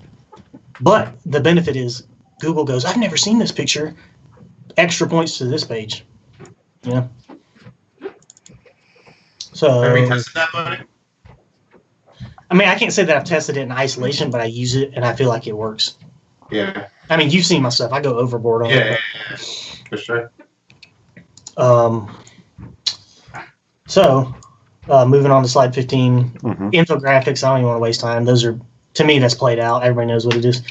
Quizzes. I've got a story about quizzes. They're good for user interaction, and the main thing is it's ego feedback. And if it's the right type of quiz, you're going to get social shares. But for instance, I had a mental health website, and so basically you take the illness and then test after it. I don't want to reveal what it was, but a mental illness test. And so this was like a 14,000 volume search term. It wasn't a big deal. It made me a decent chunk of money on AdSense. It didn't really collect leads or anything because it was real casual traffic. But what was happening was people were getting on the page, and I had like a 20-question test that they could fill out. I think it was just like yes or no or something, And then I did some funky math with JavaScript where it added up and it gave them a result. And then they could read about the different types of results. But so what happened was the time on page was so ridiculous that I started ranking number one. And then what happened was people would take the test and then they would comment anonymously, because you can't talk about this on social networks where your family's at and stuff. You don't want to say, hey, I think I've got this illness. So they were commenting, and then they were discussing the results of the test and blah, blah, blah. So before it was over, I think this page had like 500 plus comments before I sold the site. So quizzes are the bomb, is what I'm getting at. Anchor links. So people call these jump links and whatnot. You'll see a lot. There's some plugin going around where people use table of contents on long posts, where it just grabs all the different H2s and H3s and it slaps them in a table of contents. If you click them, you can jump down. That's just another visual way to capture the user, but the real benefit is that Google will take that schema markup and they'll use it in the search. And you have a chance of ranking a less than optimized page for a term that you're not optimized for. So basically, say you have a page that's spin bike information. That's what the page is optimized for, but you have an H2 that says best spin bikes. You have a chance of ranking for best spin bikes if it's not too competitive, where Google will pull up your spin bike information page, but it'll say jump straight to best spin bikes. And so the benefit is extra traffic, and you're going to stand out on the SERPs. You're going to look different. You're going to have a feature that other results don't have. And so you're likely to get a better click-through rating and then continue to rank for that unrelated term and rank better and make money. Another way to enhance your content, and this is kind of slick if you like it. I don't necessarily like it, but I've used it. Resource boxes. So what you do is you take all of your, it's just like a research paper. You might put a little, not necessarily a footnote. What do they call it? You know what I'm talking about. Citation, and then Wikipedia does it. So you know what I'm talking about. You put all your resources at the bottom. So what that does is there's your outbound authority links. You're taking care of there. But what it does is it takes them out of your main content and moves them down to the bottom. So you're not leaving exit paths all in your content, when what you really want to do is the only exit paths you want up there are affiliate links, or, head over to my store, or an AdSense block or whatever. So you're optimizing your eyeball focus on what you want instead of possibly sending users to one of your competitors. There's embeds. I think WordPress pretty much, you can embed anything these days. Twitter, Facebook, SoundCloud, Reddit, whatever. But the thing with this is really good for ego bait for the user, because what ends up happening, even more than resources, because you don't want to look like some academic nerd when you can embed tweets and Reddit posts, and you can look like you're a socially adept person, because what happens is the user says, hey, this person's in the know, and if I share this, then I'm going to appear like I'm in the know, and by association, it can look like I sourced all this information. You see what I'm getting at? So you always want to me, you always want to deal with the intent of the query that's being searched, but you also want to think about, you can optimize your page not necessarily for SEO, but for, I need to invent this term, user optimization or something, user intent optimization. So like if you're going to share, if you're creating a post specifically for Reddit or Facebook, you can optimize your content for people who are in that psychological frame of mind. And then you can manipulate them into doing what you need them to do. So a conversion in that sense might be, I need them to share this page and amplify my signal. I need them to go back to Reddit and you share it to a cross subreddit or whatever, cross posting. So you can optimize for more than just Googlebot. You can optimize for your users' psychological states and all kinds of things. So the last item here is jQuery. Steve and Garrett know I went haywire on a post. It took me like 2 weeks to make. I put interactive maps, charts, graphs. I got data tables. I've got a resource box, all kinds of crap. But then it's that first one I ever sent to you guys to do outreach for. Yeah, that was pretty hardcore. It was a lot more substantial than anything we ever do. Right. Well, I remember you saying, and you might have just been buttering me up, but you said it was one of the most. It was possibly the easiest post you've had in terms of getting links for. And I remember you massively over delivered, because like you said, you send out X amount of emails expecting a certain conversion rate, but if the content's good enough, you get a much better conversion rate. Oh yeah, I mean, and we do that for everyone. If your content's like way out there, we do the same amount of work for everyone. And if yours is difficult, we maybe do a little bit more so that we hit the target. But if it stands out, we don't kind of stop early. We do the whole campaign. And yeah, yours has been a little bit insane a couple of months considering how little you ordered. You got like double and stuff. So my point is, like, not only if you're outsourcing to Reach Creator for outreach or you're doing campaigns on your own, the more of these types of enhanced content that you use, your conversion rate on all this stuff is going to go through the roof. Well, I'd say especially if you're doing it on your own, because we'll make it work no matter what. Whereas if you're doing it yourself and it's one of your first outreach campaigns, or it's a new site, or outreach isn't your main thing, massively improving your piece of content that you're promoting is going to make it, from a nightmare to something you can just about get through, which is, what you're trying to achieve if you're only doing a little bit of outreach rather than it's your main thing or whatever. And I mean, and that goes to gaining natural links and anything natural. I mean, you make stuff good enough and you just get it out there where it can be amplified and enough eyeballs hit it, it goes off on its own. I mean, yeah. and that's technically where you want to be with off-page SEO, not to step on any other presenter's toes, but you shouldn't have to be brute forcing it. Like I was saying earlier, if you're doing the right stuff on page and you're enhancing your content for the user as well, it should market itself if you can seed it, which might mean some PPC on Facebook or throwing it on Reddit. Anyway, so let's move on to the next post over there. Yep, the next slide. So I've got this on here. This is the most important slide of all. I've crammed a lot on here because I didn't want to open the can of worms of typing about each one of these things, but we can talk about them. So what we were saying earlier, with RankBrain, the algorithm is pretty much weighting the every ranking factor differently, thanks to machine learning. And so because of that, you have something that you can aim at. All you need to do is open the top 5 results. I'm saying 5. You could do top 3, whatever. I wouldn't recommend going to top 10 because it's going to take forever. But pull up the top 5 and start averaging some of this stuff out, and you've got a goal. You don't have a goal to aim at and exceed. What is that? Yeah. Megan's being stupid. Yeah. Megan. So she spent all my money today, and she had to show me. Is she throwing receipts at you? No, I don't even get the receipts anymore. I just have to look at the statement. He just looks out the window at the new Maserati.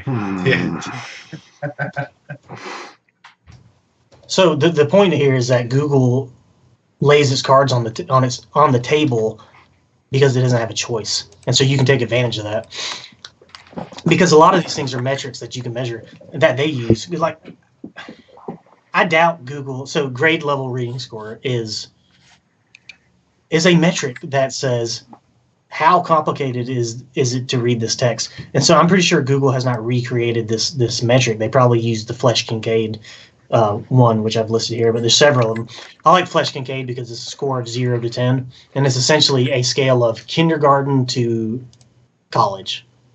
And so you can measure what the top 5 of whatever. I'm not saying you can do this on every rinky-dink blog post you publish, but if you're doing a money post where it matters, you can do this. You figure out what Google prefers in the top 5 in terms of grade level reading score, and then keep tweaking. You might have to dumb yourself down, or you might have to bust out a thesaurus, but keep tweaking until you nail it in to the average of what everybody else is doing. And so an example might be, you might be trying to rank for something about addition and fractions, and you might think that's an academic post, so you need to write something real lofty and intellectual, but the fact is the only people looking up addition and fractions are 3rd graders. So even though it's academic, you need to write it casually, versus something like the quantum mechanics or the Nyquist theorem or something. You want to write something intellectual that has a lot of jargon and terminology in it, because that's what Google expects from a research paper. But what that also leads into is the next thing, which is latent semantic indexing, which is okay, let me explain what it is. These are n-grams that always appear. That's what I've written. So n-grams are, it's not syllables, but like basically the number of words or blocks of letters. So best spin bikes would be a trigram or a 3-gram. Why'd you use that card? Because she was checking the ID. Drama. So if you are writing your post and you're doing the research and you actually know about the topic, you should dial in your LSI terminology automatically. So what that is if you're writing a post about best spin bikes, Google can expect that you're going to mention pedals, belt-driven bikes, chain-driven bikes, weighted flywheel, water bottle attachments. These are the kind of things that are going to be expected to be there if your page is truly dealing with the query at the proper depth and completeness. Garrett, I don't know what's going on over there, man. It's like babies crawling around and dogs chewing on the baby and women throwing stuff at you. Spending all my fucking money, man. So let me recap that real quick. LSI is just the terms that Google expects you to use that are just tangentially related to the topic. So like I said, best spin bikes, you're going to be talking about your gel seats and crap like that. That stuff needs to be there. There's not necessarily a great way to go find these things. You got to use your head. Basically. You got to use your head. Basically, I don't even try. I just know that if I'm going to the full depth and I've laid out my outline and all my headers have different sections, I'm going to eventually touch on everything that should be there and more because I'm anal and I go to the full degree. But I was talking to Vin last night. One way that you will run into some of these terms is when you jump into the next thing, which is term frequency inverse document frequency. So TF, IDF. So this is what replaced and tanked keyword density. This is why I'm saying you have a limited number of keyword occurrences that you need to use. What this phrase is telling you is that the amount of times you use a term and the importance of that term to the document is inversely related to the number of occurrences. So which means the more that you use a term, the less important it is to the document. So which is the exact opposite of keyword density, which is why if you stuff your keyword, you're not, it might look like an over-optimization penalty, or you might just have told Google, this word means nothing. Because if you look at words like and, the, it, they're going to be in there a ton, and they mean nothing.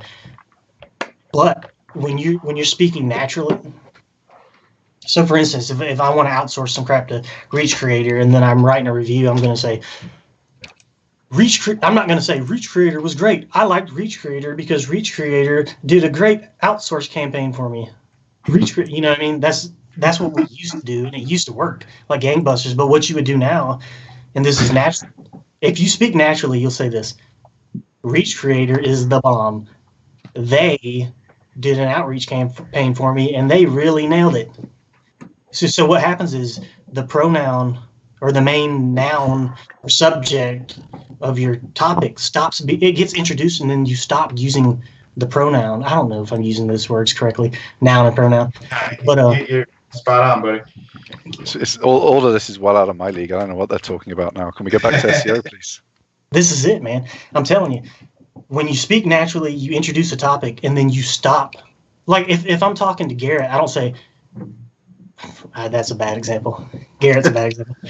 You don't repeat the name of a thing over and over and over again. You start referring to it as it, them, they, And so what happens is the more important the word is to the document, it turns out you use it a lot less.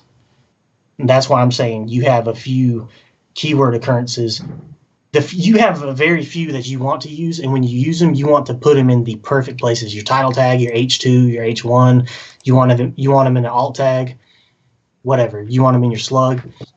But so that leads to the question I can't remember the dude's name, Designers and You or whatever. He had the question. So what do you do with the rest of the H2s and 3s and 4s and 6s and whatever?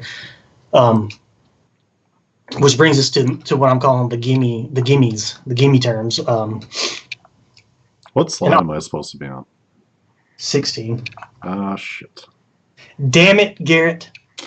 One time. He's been under pressure over there, man. Give him a little break.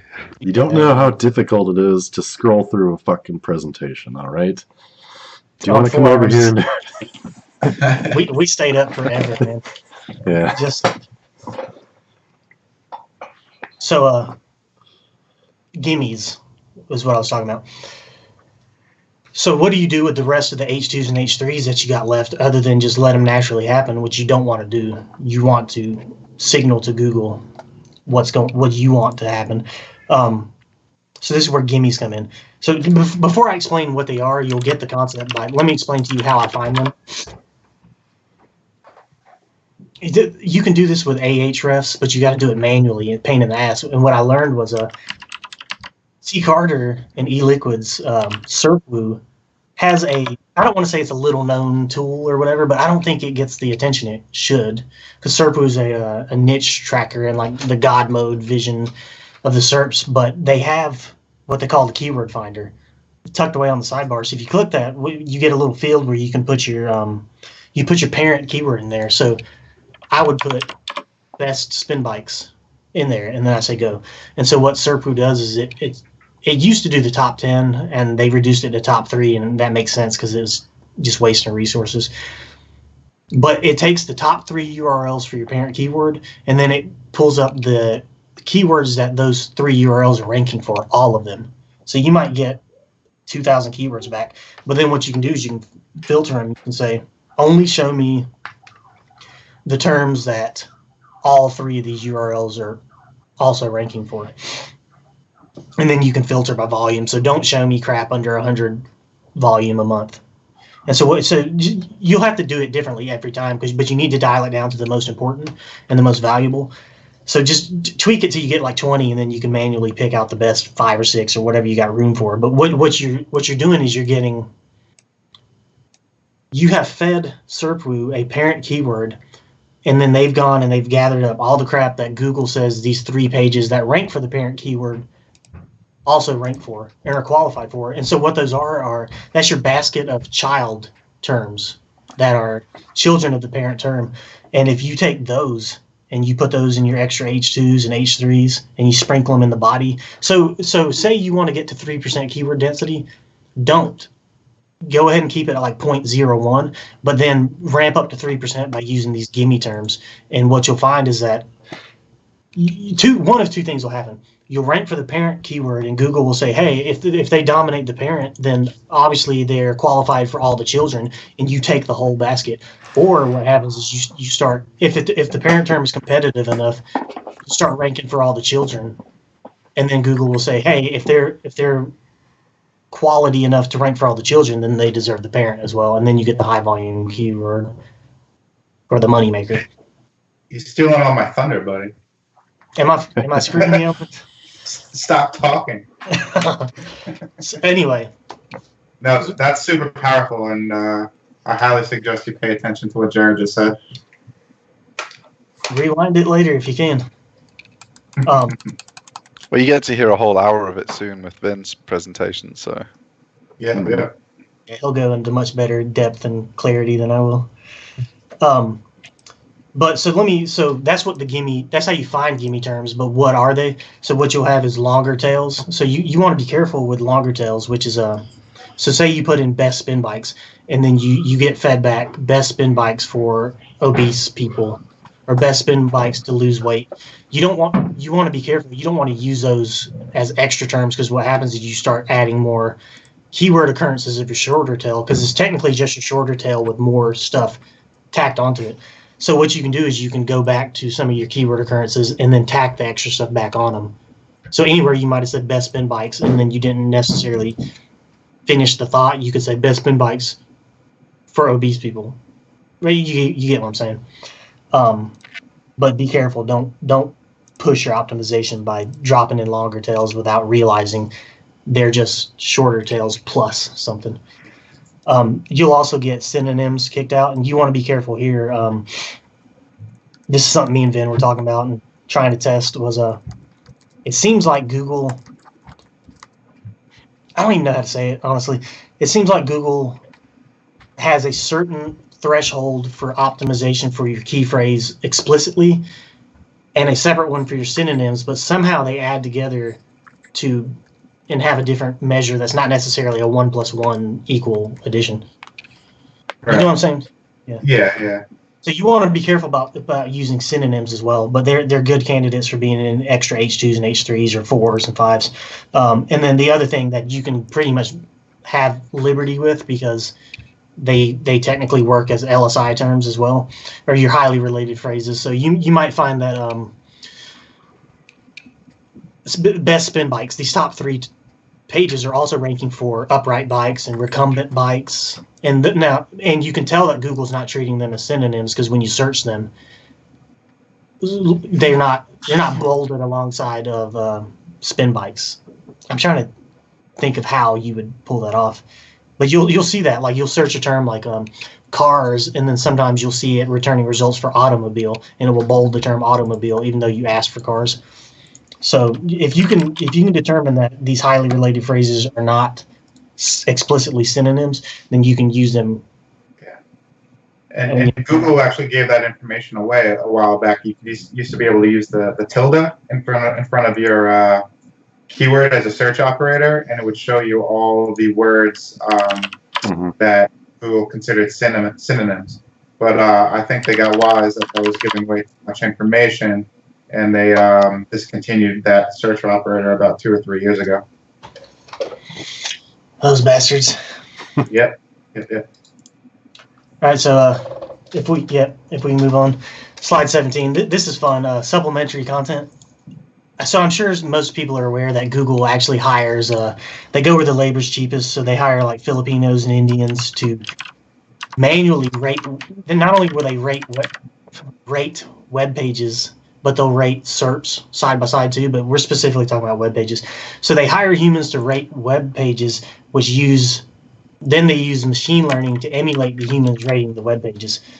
So the implication of that is, while everybody's busy trying to optimize for the bots and to make the bots happy, all you really need to be doing is making the humans happy, because the bots are emulating what the humans would do. And so the funny story about that is, this was like 5 years ago. I decided to not sign up, but apply for this job. And I got approved, and then they sent me a ton of PDF files to read and study. And I actually got approved, and I did the job for 1 month. How'd you get approved? They denied me. Hard. They approved me, and then I passed the test. I've seen people say the test was super hard, and it wasn't. I don't think it was hard. Maybe I just am not a good fit. I'll tell you what was hard about it. The pressure was high because these people only get like 15 seconds to do each task, and they got to go for like 8 hours straight doing this. It's like boom, and there's a little timer ticking and shit. Makes you nervous. But the point was, within the PDFs, one of the main takeaways that I got was they got a whole crew of people looking at what they're calling supplementary content, which is everything that's not the main content. So your navigation in the header, whatever's in your sidebar, whatever's in your footer, they're calling supplementary content. And what they're having people do is they're like flash looking at it and having to make flash decisions about, is this content related to the broad topic, or is this some shitty site that's got those little 125 by 125 ads everywhere, and they're selling some unrelated ClickBank product, and they've got links they've sold to other people. So what they're doing is they're measuring your quality and your relevancy based on the things they think you're not paying attention to. So another thing that was in there was, after you quick glance at the header and the sidebar and the footer, you check to see if they have the typical stuff like about page, contact page, terms of service, affiliate disclosures, and then they have you do like quick click over to contact and say, are there phone numbers listed? Is there an address listed? Do they have a Google map showing their location? Is there an actual contact form I can use? So they've got people making quick decisions about whether or not you're legitimate. So part of the game is to visually fool people. And what you really ought to be doing is not fooling the people, but just go ahead and satisfy them and build your site properly. But so let me clarify, because they're not saying that every single page needs to have a separate sidebar that specifically deals with the query. They're just saying, is it relevant to the site at large and to the topic? But you can dial it in. Like on my main website, I actually have a different sidebar for every category. So you can do that and really make sure you're satisfying these things, because you got to remember, you're not satisfying humans. The humans are only looking at a certain number of pages, and then the machines are taking over and emulating the humans. And the machines are going to measure.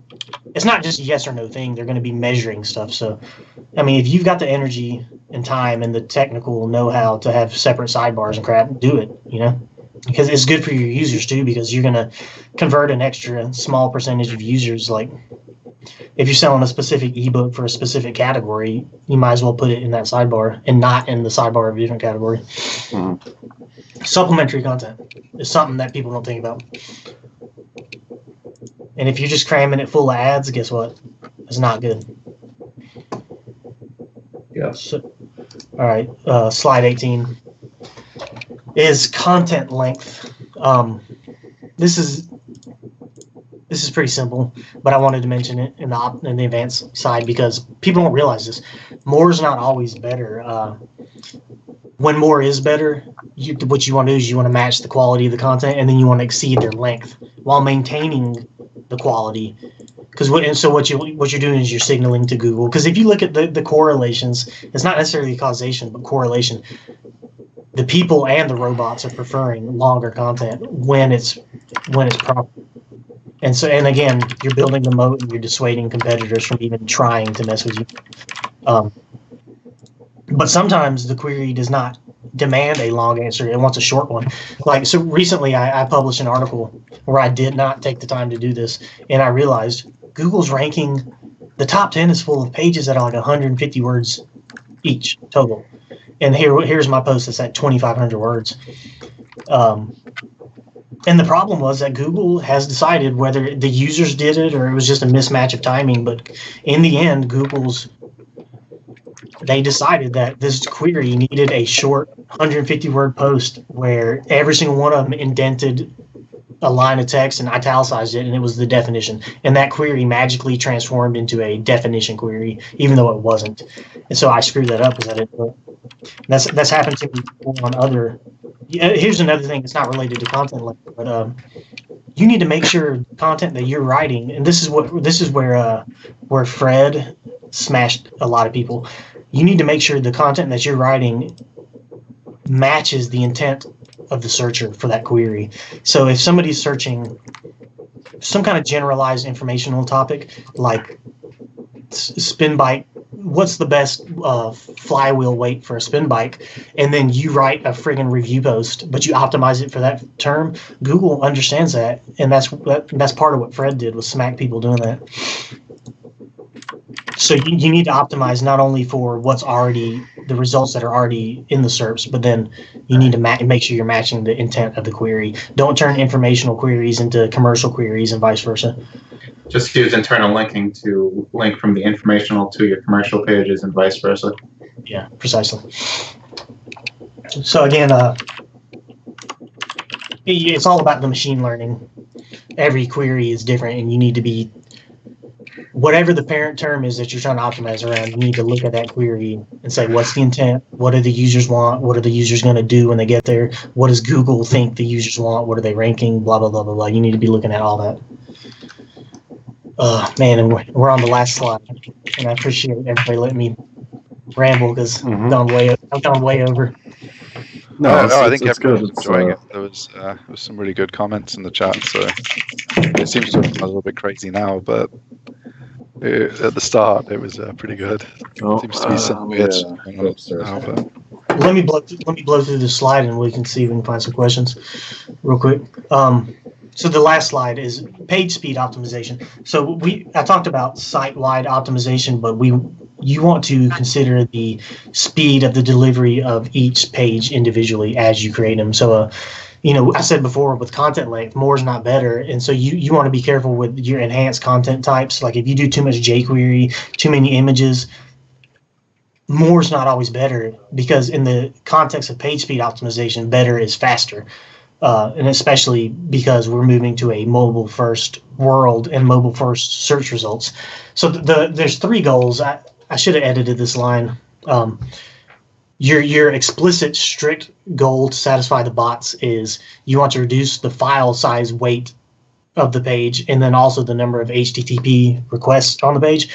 But the 3rd goal would be to satisfy the humans, which would mean you want to render whatever's above the fold as fast as possible. God damn it. And so there's different. So I threw this in here. This is not page speed, but I wanted to emphasize again. Everybody needs to be SSL compliant, meaning you have HTTPS on your domain, and that also means every offsite asset needs to be delivered through HTTPS, or you're going to be throwing up warnings and what they call mismatched content. So how do you do? The question is, how do you, when you're throwing all this enhanced content on your page, how do you still consider the page speed in terms of the total amount of weight, but also how quickly it renders? And Coffee. the first thing you want to look at is your JavaScript. So any offsite assets, which would include, there's some of them you don't want to make asynchronous, but advertisements should be asynchronous. Fonts. I mean, you're gonna have to deal with the flash of unstyled text. There's certain compromises we have to make. But what you want to do is think of your page speed delivery as a pipe, and every HTTP request is a tennis ball flowing through that pipe. So what you're doing when you make offsite assets asynchronous, you're basically taking all the offsite tennis balls out of this pipe, and you're creating a second pipe for them to go through, so that you have 2 streams of assets loading at the same time. But specifically when you're doing JavaScript, because JavaScript has to be downloaded, parsed, read, and understood, and then it starts rendering. So what happens is that blocks the rendering of your entire web page. So when you load that asynchronously, you just get into a whole separate loading scheme. You're going to satisfy the bots and the humans faster. Or you satisfy the bots by loading faster, and you're going to render faster for the humans. And you can do the same thing with your on-page JavaScript. So if you're putting in a bunch of maps and graphs or whatever on your page, and that requires jQuery, but you don't use jQuery on any other page, then you can include it just on this post. But the problem is, if it's in the post, and you're not getting into all this PHP or whatever else with if and stuff, what you want to do is you want to defer the loading of that JavaScript so that it doesn't block the rendering of everything below the first map or whatever, the first graph. And so you can put a deferred tag in there, or you can actually move that script to the footer or to the bottom of the content, but you'll block the rendering of the footer. All that matters, and Google measures all that. I would recommend deferring anything you can that won't mess up the rendering of whatever your enhanced content is. Sometimes you have to deliver the JavaScript before the CSS. You'll have to figure that out. But asynchronous loading of JavaScript and deferred loading of JavaScript is what you want to do. And then when it comes to your images, I'm sure all of you have seen it where people they'll go get a stock image that's like 5,000 pixels wide, and then they'll load it as 300 pixels wide on the website. So it's only showing 300 pixels, but it's loading a 5,000 pixel image behind it. Yeah, I do that all the time. Can't be bothered resizing them. Just slap it up. So yeah. So what you really want to do is take that 5,000 pixel image and crunch it to 300 pixels, because what you're doing is you're essentially shaving off 90% of the file weight, and which means that tennis ball is going to get to that pipe a lot faster, and everything else can keep flowing. You're not creating a clog. But what else you can do is, after you've shaved that image size down by 90%, you can optimize the image in terms of services like Kraken.io and TinyPing. So say you have a grayscale image.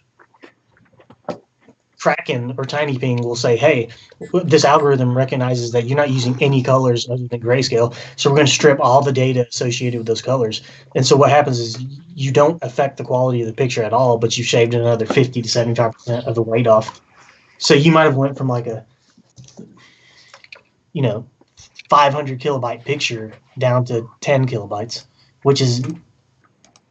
What do you like to use for software for that? I like Kraken.io right now because I used to prefer TinyPing, but they changed their algorithm. They got a little more aggressive. So even their because what you can do is you can say, hey, go ahead and impact the quality for extra gains, or you can say don't do that. But TinyPing got so aggressive that even when you don't impact the quality, it still does. So now I prefer Kraken. Both of them have plugins, so for like WordPress and Drupal and whatnot, and you can get an API key. And so every time you upload a picture, it'll auto-optimize. Oh, okay. You have to pay for the bandwidth usage if you go overboard, I like using something called a Casium. It's a desktop editor, but it's lightweight. It's free. You can resize. It can compress. I'll just type it in.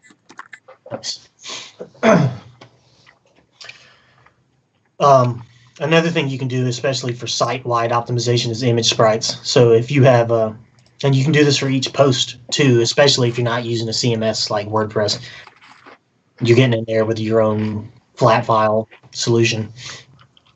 You can make image sprites, which is where imagine your website has a big logo in the header, and a tiny logo in the footer, and then you have social media icons.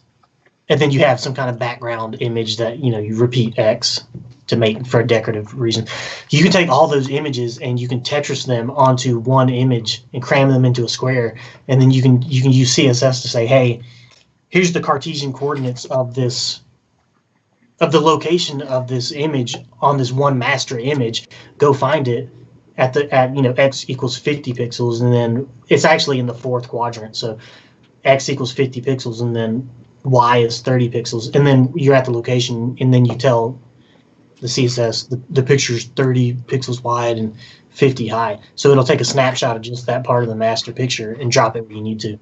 And so the benefit of image sprites, even though they're complex to create, if you take the time to do these for site-wide gains, you're going to reduce the number of HTTP requests drastically.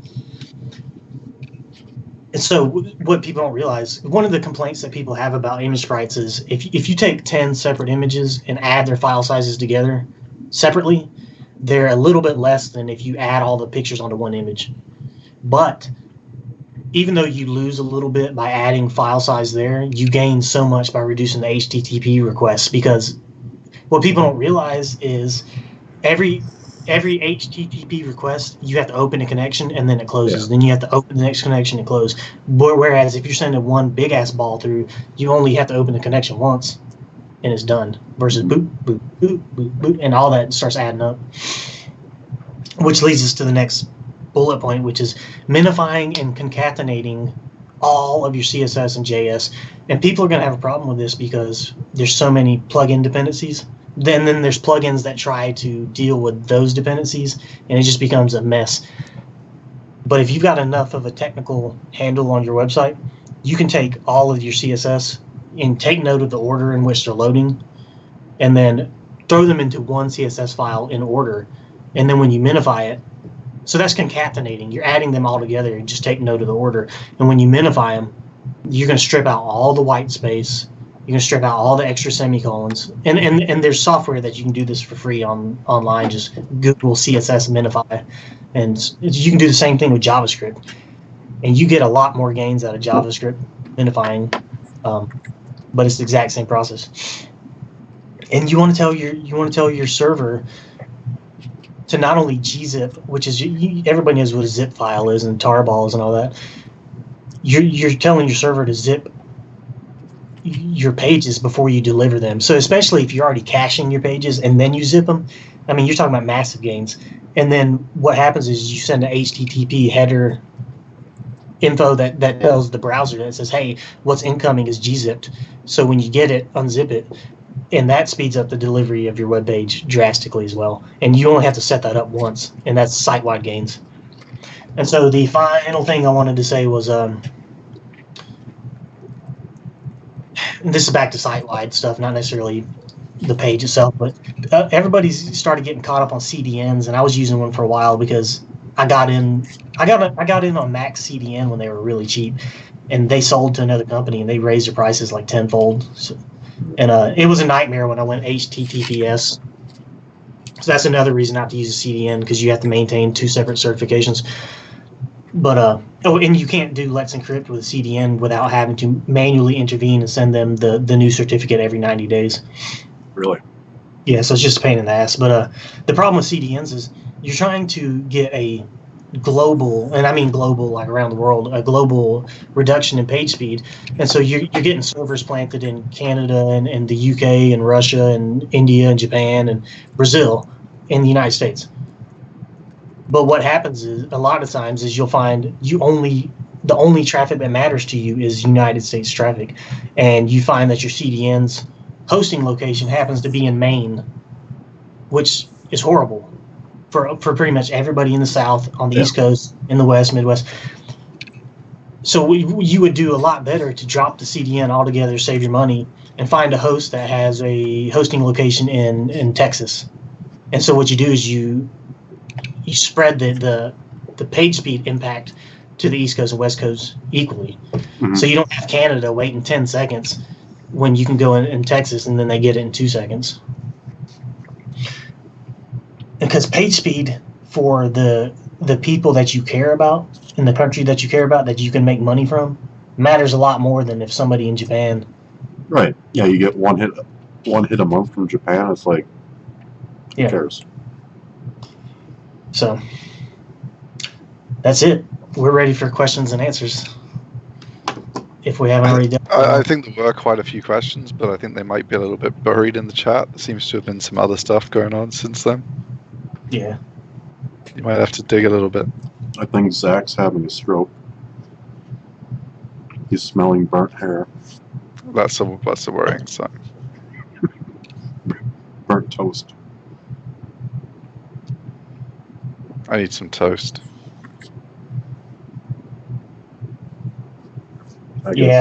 Finding questions in here is going to be tricky. Megan's apology for spending all my money. I got a sandwich and coffee. Well, that makes up for it, right?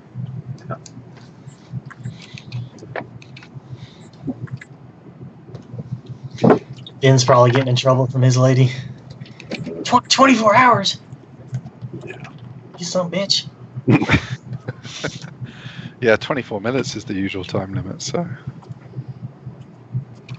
So who's up next, Zach? Mm-hmm. Zach and his quite impactful Reddit tip that he told me about like 5 years ago and I never acted on. Yeah. Which is stupid because now I could be sitting on like a PR6 subreddit with 1,000 pages indexed. Oh, I don't want to spoil what he's talking about. Mm-hmm. Yeah, I mean, I guess we should say the usual. It's been a little while since. Let's have a little look at the. Yeah, it's been a little while since we had a donation. I know it's late. We're a little bit down on viewers at this time of night. Late on the East Coast. Everyone else. We're basically about halfway through, and we're only a third of the way through the goal. Not even. Yeah, so anything you guys can give, even if it's just a few bucks, just to keep us motivated, make it worth it for the speakers who are giving up their time to keep you guys entertained overnight. Please do jump on and make some small donations. The St. Jude's do amazing research, help out a lot of kids. We'll really appreciate it as we slog on for another 12 hours, especially when we're bringing you Jared to present, who always goes down amazingly well on the show. Mm-hmm. Thank you. Don't make me start tracking your IP addresses, everyone. Yeah, I mean, alternatively, if you there's been a lottery win that you've all almost certainly got. If you just give me your credit card number so I can transfer your winnings, that would be great. Nobody even donated $350 while I was jabberjawing. Nah. Not even 350, man. You know that was me, right? Oh, was it? We guessed it probably was, but Vin's secret admirer. Do you own his album, Jared? No, I saw you guys talking about that, and I did not realize that was his album. Yeah, that's fantastic artwork. 89 cents on Amazon. That just means he sold enough copies that they're out there used. Yep. It's good. Mm-hmm. He sold more copies. He's sold more copies than I have. So. Do you have a band or anything? No. I'm tone deaf and musically crippled. So. Played the saxophone in like the 5th grade for a week. That was about it. I got real big into production and mixing and all that stuff at one point. I embarrassed myself by recording like 300 plus rap songs. And now like it just haunts me everywhere I go. My brother can't stop telling everybody, "Oh, Jared's a good rapper." All right, it's coffee time for me. I will be back shortly. All right, cool. So does anyone have any questions out there or what? Come on, let's see some questions. Craig says, new site, what's the one thing you would do to get a good foothold in SEO right out the gate? Good content, man. In my opinion. It's the first thing I do. What's the first thing you do, Jared? Oh, let me see. What's the one thing you would do to get a good foothold? Oh, man, the first thing that I do, I like to roll out and have my design pretty much dialed in so I don't have to think about it anymore. And then I like to publish I like to publish enough in each category so I don't look empty to a user. And then I just I drip out content at that point, but I go on a link building spree of easy to gain links, which includes social profiles. I'll create an infographic and do infographic galleries. I'll do CSS galleries. I'll create an audio jingle and do audio sites. I mean, there's just so many little design and audio and image and logo galleries. I do all that. I try to hit up easy blog comments and forum posts. I mean, there's so many like easy to get links that you can get at the beginning and just let them bake in. So by the time the 6 to 9 months or even more, 12 months of Google waiting to give you some rankings, by the time you get there, you've baked all that in time-wise into the algorithm that you start to explode. I always tell people, if you do it right when there's no rewards, and if you can delay your gratification for a good year, by the time you get to the point where Google lets the throttle off, you should see an exponential curve, a hockey stick curve of traffic exploding, organic traffic. But I also like to pop straight onto Reddit, Facebook. I mean, like C. Carter terms it, traffic leaking. There's no reason you need to wait a year to get traffic when you can. Mm-hmm. I mean, you can go to Reddit and you can get 250,000 visitors in 2 days. And that's more than most people do in 5 years. And you can do that tomorrow if you have the initiative. So, and every time you do that, you're generating another solid backlink. That's what I recommend. Bake in the easy links, then go do some active marketing while you wait. For sure. All right. Hey, let me say, Witty Lens says, thanks for the presentation. While it was ongoing, I just had the inspiration to look at my competitor's on page, and bang, he realized he's over-optimized, and that's why he's not ranking. Coinformant said, people don't understand that we literally just tossed out the blueprint. And what I said back to him was, yeah, that's what we do every time we're on the show. Every week, we give out the keys to the kingdom, and it's just up to the people to put in the work. Uh-huh. Just all you gotta do is tune in every week. Well, you gotta apply what you hear. That's the difference. Oh, I can't think. I can't remember how Windows works. Just how to open a picture that I saved where I don't know where I saved it. John Keys says, you mentioned avoiding exact match domains. Would you consider changing from an exact with rankings to a new branded domain? No, I would not. I've seen it happen. It just depends on your tolerance for pain, because what happens is you. I suspect when you leave an exact match domain to a broader domain, you also intend to introduce more categories and tackle more of the vertical instead of staying micro niched.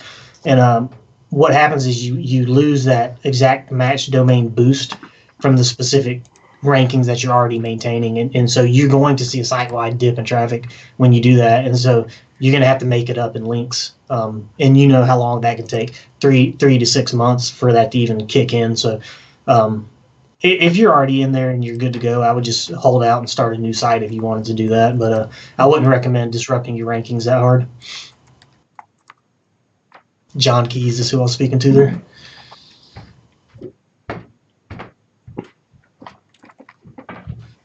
All right, I guess I need to hop off here. So Okay. Zach can hop All on. right. Thanks again, Jared. Yeah, man, I appreciate you having me. Yeah, we do too. Have a good one. Yeah, you too.